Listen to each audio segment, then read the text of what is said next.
আপনার আদর্শ ক্লায়েন্টকে আকৃষ্ট করার জন্য হাজারো কন্টেন্ট আপনি তৈরি করতে পারেন, কিন্তু সেই কন্টেন্ট যদি আপনার আদর্শ ক্লায়েন্ট পছন্দ না করে এবং তা যদি সে কনজিউম না করে, তাহলে আপনার কনভার্সনটা খুব ভালো হবে না। এবং অনেক ধরনের স্ট্র্যাটেজির মাঝে এখন মাইক্রো কোর্স বা মাইক্রো লার্নিং খুব জনপ্রিয়তা অর্জন করেছে, কারণ ছোট ছোট বেড সাইজের এই কন্টেন্টগুলো কোর্স আকারে যখন আপনার আদর্শ ক্লায়েন্টকে আপনি দিচ্ছেন, সে তা কনজিউম করে ঠান্ডা লিড থেকে একজন ওয়ার্ম প্রসপেক্টে রূপ নিচ্ছে খুব অল্প সময়ের মধ্যেই।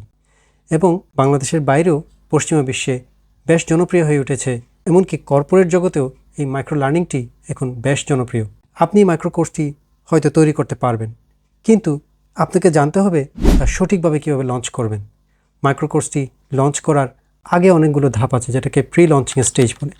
লঞ্চ করার সময় কিছু কাজ আছে যেটার জন্য আপনাকে লঞ্চিংয়ের স্ট্র্যাটেজি সেট করতে হবে, এবং লঞ্চ করার পরে আপনার আদর্শ ক্লায়েন্ট যখন কোর্সটি কনজিউম করেছে তখন তার সাথে আপনার সম্পর্কটা কীরকম হবে সেটার উপর নির্ভর করে পোস্ট লঞ্চ স্ট্র্যাটেজি আপনাকে সেট করতে হবে।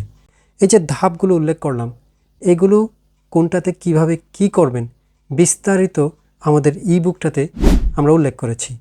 মাইক্রো কোর্স নিয়ে ডিজিটাল মার্কেটিংয়ে নতুন রিভলিউশন তৈরি করুন। এই বুকটি আপনাকে বদলে দিতে পারে আপনার বিজনেস স্ট্র্যাটেজি।